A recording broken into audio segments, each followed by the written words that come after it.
Hey YouTube family, how are you guys doing? I hope you're all doing well.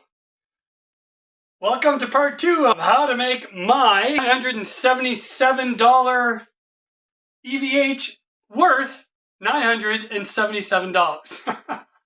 If you're just following on this video for the first time, you must be wondering what the heck is this guy talking about? Check the description below. All the videos from bringing this guitar home, unboxing, doing a full setup, and talking about the parts that needed to be changed on this is all referenced there. The last video, all we had left to do to this was install the new tuners in this mystery box right here, which I still haven't opened, but I did say I'm not putting a $40 set of tuners in a $977 guitar. Now, would a $40 set of tuners be any good? Yeah, better than what comes stock on these, that's for sure. You definitely don't get what you pay for when you buy these brand name guitars that are made in Indonesia. It's really hard to find a set of 3x3 2-pin tuners in black here in Canada. So, I don't know what the problem is. So I ended up going with this. So these Graphtech ratio tuners are super interesting because, well, check out this picture. Pay attention to the normal tuner ratio as opposed to the Graphtech tuner ratios. In the picture, there's 7 strings. Obviously disregard the 7th one. I'm putting these on the 6th string, so I only have 6 tuners. But check this out. Pretty interesting, eh? Standard set of Music Lily tuners would have 18:1 ratio, which I have always found to be more than satisfactory. However, these tuners are supposed to be from 39:1 to 12:1 per the string gauge. Another thing I read on this website is for every half turn of the tuner, you tune up or down a semitone, depending on which direction you're going. Right? So half a turn is a semitone, and they're all ratioed for each individual string so that happens. I find that hard to believe, but we're gonna check. Now, these were not cheap. Just for reference, price-wise, for these tuners, that West Creek JX20 shipped to my door, taxes in, was $3 less than these Graphtech tuners. Here in Canada, to get these tuners, black 3x3 2-pin tuners for this guitar, the total price was $264 Canadian. How good can they be? I don't know, they must be pretty freaking good. And I told the guy that I've been communicating with, I'm not going to say his name or anything until we test these and they're actually good. And then I'll give him credit. But so this is not like, hey, sponsored. They didn't say, hey, put this on and do a video for our tuners. No. I told him I had a YouTube channel, and I told him I was going to put these on a Wolfgang, and I told him I was going to feature them. And I specifically told him in the email, make sure you check these tuners out before you send them to me, because it's going to be hard for me to justify to my viewers spending $264 on a set of tuners. And they wrote back and they said, totally understand, and yes, I'll make sure I check every tuner before sending them out. That's it. No discounts, no freebies, no nothing. I don't think they really care about my channel. And I don't think my review, good or bad, is going to affect their sales. I'm like floored that these tuners cost that much. But Jason, your channel's not monetized. You don't have any memberships. You don't have any, nobody's sending you money. How do you afford this stuff? I gig. I play. Every weekend, I play in a band, right? I have a job to pay for my house and to pay for food and my daughters and my cars. Anything I make in my band, I put aside in a separate account. If I want to buy stuff or splurge a little bit, that's how I afforded this EVH guitar that was $900. I would never spend my hard-earned job income to buy a $900 made in Indonesia guitar. Not that there's anything wrong with Indonesia, don't get me wrong, but I know that if I'm buying a brand name made in Indonesia, that everything is going to be pretty much budget components. And I know that I'm going to want to change those, right? So hence the title of the video, making a $977 guitar actually worth the price. Now you guys in the US are like, that's not what they're worth. I know that's not what they're worth. You guys pay way less for these than I do here in Canada. The irony of this video is this guitar is never going to be worth $977. Because after these upgrades, I will have close to $1,300 into this guitar. And if I were to sell it tomorrow, the upgrades add zero value to this guitar unless the buyer absolutely was looking for one of these with those specific parts and is willing to pay for them. Otherwise, I'd be selling this guitar for $600 probably, and I just lost $700 on this $977 guitar. Do you understand why I buy budget guitars and then I mod them to what I want them to be? That's why. Because I can turn around and sell a modded West Creek for $300 all day long, any day of the week. And anything I share with you, I pay with my own money. Now, if a company reaches out to me and says, hey, can we send you this? Can you demo this? And that's happened a couple times, right? I've had a few pedals that were sent to the channel. I've had a few guitars sent to the channel, and that's really cool, and you guys will know. But for the most part, yeah, I pay for everything. The good thing for you is that I'm not going to hide anything. Nobody's scratching my back. If it's good, I'll tell you, hey, wow, this is really good. If it's okay, I'll tell you it's okay. If it sucks, I'll tell you it sucks. Now, what sucks for me might not suck for you. Right? So it's still just an opinion, guys. So watch other videos about this stuff too. But the bad thing for you is you can't write into the channel and say, hey, could you do a demo of this guitar? Hey, could you do it? Well, yeah, if you want to pay for it and send it to me, I'll gladly do a demo of that guitar and then send it back to you or return it to Amazon for you or whatever you want to do. But the reality is, if I'm not monetized, I don't have memberships, I don't have money coming in, then I'm only buying and demoing stuff that I personally find interesting and that I would use in a live gigging situation. Sorry about the long explanation, but that's just kind of where I am. So let's put these tuners on, see what they're all about, and hopefully I don't have to do any mods to this headstock to get those in. Alright, here's what we got in the box. Graphtech Guitar Lab, Certificate of Authenticity, Ironclad Guarantee, 45 days, love it or return it. I wonder if that applies to Canadian customers as well. I'm not sure that they would pay to have me send these back here from Canada. When you buy direct from Graphtech, all products come with a full 45-day money back, love it or return it guarantee. If for any reason you are not completely satisfied, you may return it for a complete refund of your purchase price. No reason is necessary. Shipping charges not included. There you go. So hopefully that won't be the case. Here is a chart of the ratios. So the low E string is 39.1. You can see how the gear wheel has like a ton of teeth. See that? And then 24:1 ratio is the A, 20:1 is the D, 35:1 for a plain string is the G, and then it drops to 20:1 for the B, and then 12:1 for the E. Nicely packaged. Look at that. Oh, look. I only got one. It was $264 like per tuner. Okay, so you have one nicely packaged. The rest of them are just thrown in a bag. Individually anyway. Oh yeah, they're numbered. Okay, so this is number 1. And then this one here is number 3. And I took the ones with the little button tuners. I didn't want the big square ones. So, oh, and they're stiff. Wow. 0 play in the post. Nothing. None. And they're all stamped graphtech.com.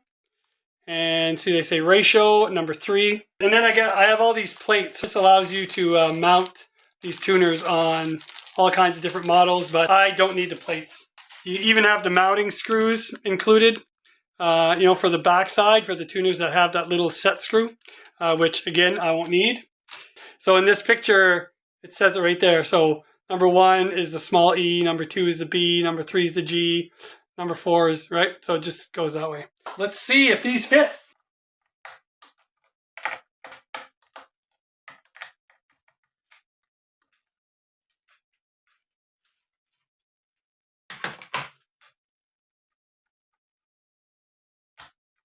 Okay, you know what? I'm dying to see if these tuners are going to fit. So, let's see. So 1, 2, 3, 4. So number 4. Let's see if this guy goes on. Oh! Wait. Not working? Perfect fit. Absolutely perfect. Yes, sir. All right. I'll be right back when I get the rest of these tuners off. All right. Thought I'd just bring you over to this side since we're working on the headstock. Just going to take the retaining washers and nuts for the Graphtech stuff out. And like I mentioned, these little screws are not needed for this application, but it's nice that they include everything. These washers are, some of them are rounded on one side and flatter on the other, but these are all the same. There appears to be no tapered surface. So I guess it doesn't matter. Number 4, it's got to go here.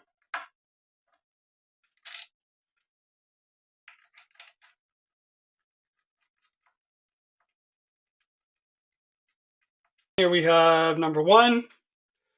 This guy's got to go down here. Oh man, pops right in there. This is number 2. This one goes here. Oh, and we are going to check these ratios. This is number 3. Making sure I got the right one in the right spot. This is number 5.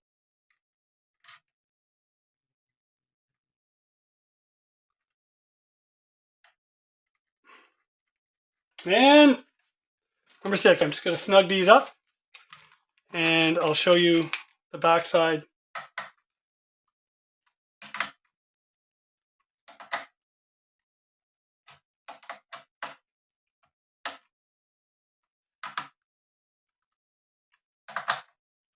So just going through all of them, they don't all have the same feel. This one, super loose. Look, I can just kind of tap it and it's, it kind of almost spins by itself. This one feels really good. Like it won't go anywhere if I tap it, like this one will. This one is super tight. Like you really got to apply pressure on this one. Let's see if we can fix that. Yeah. The screw's getting pretty tight and this tuner's still pretty loose.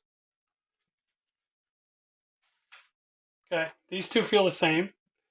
This one's way too tight for my liking. There we go.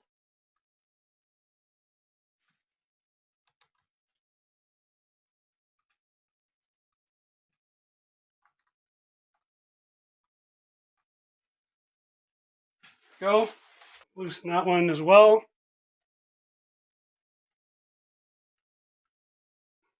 Still.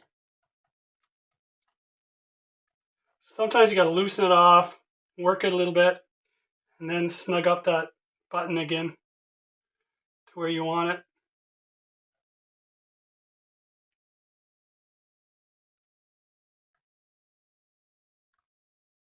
And this one's good. And this one's good. Check it out. Very nice. They're nice and small. They fit perfectly. No modifications necessary. And they look great. Just take a toothpick. Put it in there. So I'm going to take my winder and put it on the peg like this. the non-winder arm is at the top because these double as pliers. So every time this reaches the top is one full turn.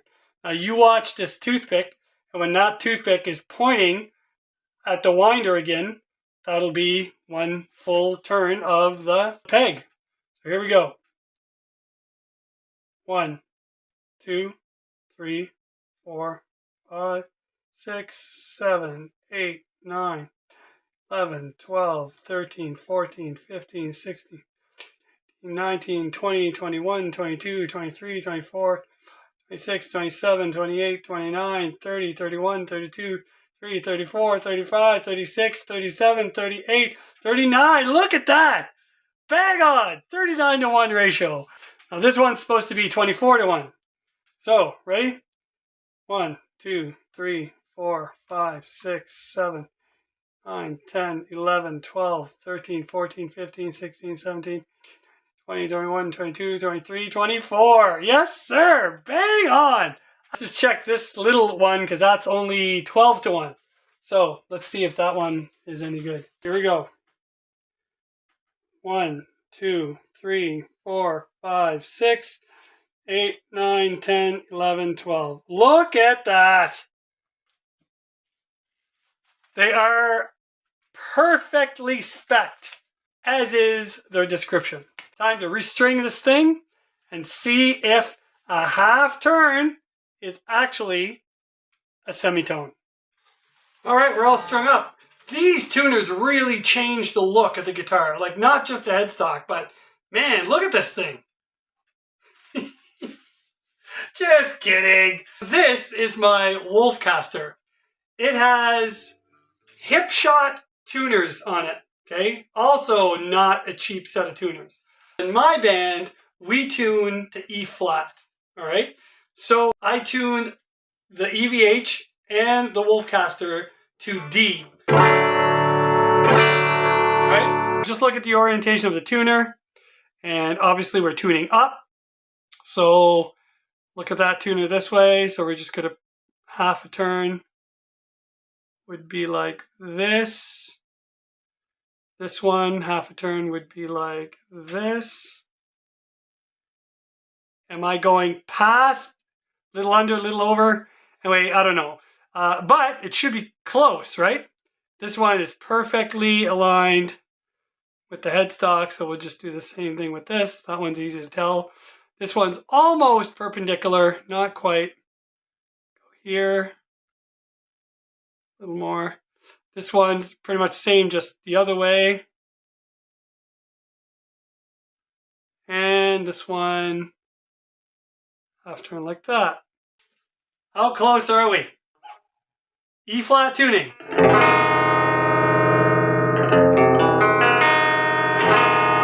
Not even close. Not even remotely close. Let's see how far out we are. All right. D. D was still way flat.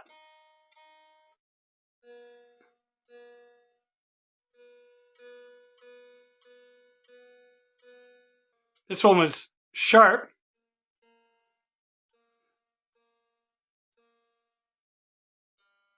Oh, this one's way sharp too. Now remember, I'm tuning to E flat here, right? Not standard. So that's why it says F sharp and not G.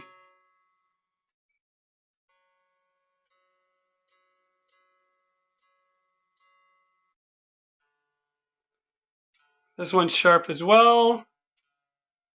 So a half a turn brought us like way above. This one's sharp as well.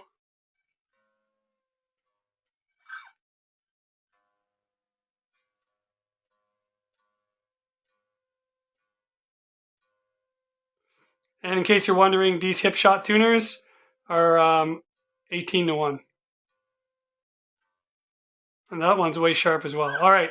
So other than the small E string, which was a little bit flat, all the other ones were sharp. We got the Wolfgang and the Graphtech ratio tuners.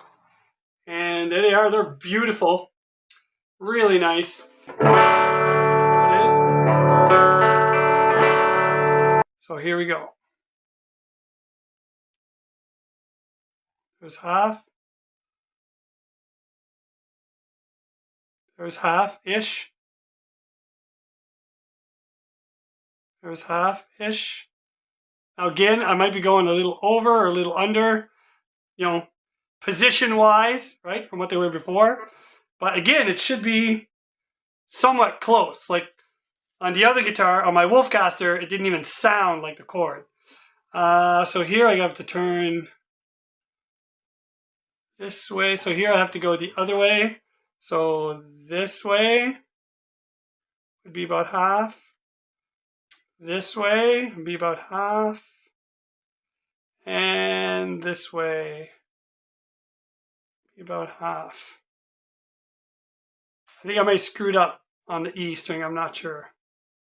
Let's give that a shot. How close to E flat are we? Holy crap! It's out of tune because of, you know, position-wise, but it's pretty close. Close enough that you can barely tell with lead break.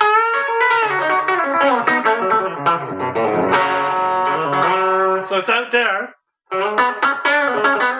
Let's see by how much. Let me plug this into the tuner. E string should be D sharp. Look at that. We're just a little bit over. The B string should be A sharp, and we're a little bit over, a little more than the E. The F is right on. Oh, well, a little flat. And C sharp is quite a bit sharp. That's where it should be. That one's a little sharp. And that one's sharp. Yes, half a turn of the knob gives you a semitone, but not necessarily directly at the 440, but between 440 and 450 for sure. Wow, man, I'm impressed.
Awesome! These tuners are fantastic. Big shout out to Graphtech. All the hype you hear from Graphtech is true. 100%, man. Like the fitment, the precision. Man, these are great because they're ratioed for every string. You're not like walking on glass when you're tuning your string. Turn that tuning key. Like it has a lot of grace because the ratio is so high for the tension, size, and tuning of the particular string that the tuner's on. If you guys are interested in getting some of these for your guitar or your project guitar, they are what they claim to be. Now, is that worth the price for you? I don't know. That's only a decision you can make. But now I can say his name. Reach out to George at Graphtech. George, you were fantastic to deal with, my friend. I really appreciated it. He gave me every in-depth piece of information I needed to make a decision for tuners on this guitar. Would I buy Graphtech again? You bet I would. However, for me in Canada, spending $264 on a set of tuners is just a little bit out of my realm of reality. Unfortunately, Because of that, I probably will not be purchasing Graphtech tuners soon in the near future. But if it wasn't for that, every single one of those guitars you see in that back wall would have Graphtech tuners on them. Man, these things are impressive. I've never been impressed with like a tuner before. A tuner is just something you put in your guitar, you turn it, it tunes a string, and that's it, right? But I gotta say, these things are pretty sweet. So there you go. That's how you make a $977 guitar here in Canada worth $977. You replace the crappy bridge with a nice Pro Series roller bridge. You replace the crappy box switch with a Gibson style toggle. You replace the plastic nut with a Graphtech pre-slotted and self-lubricating nut. And you replace the crappy tuners with some Graphtech ratio tuners, man. The only issue is now my $977 guitar is now a $1,300 brand name guitar. Is it worth it? Not by a long shot. Not even close. However, it's mine. It's unique. You can't buy this one off the shelf. That's for sure. Like I always say, it doesn't matter what the name says on the headstock. If you like it, it's a good guitar. I'm happy to report that now this is a good guitar. You guys take care. God bless. Thank you, George at Graphtech. And I'll see you guys in the next one.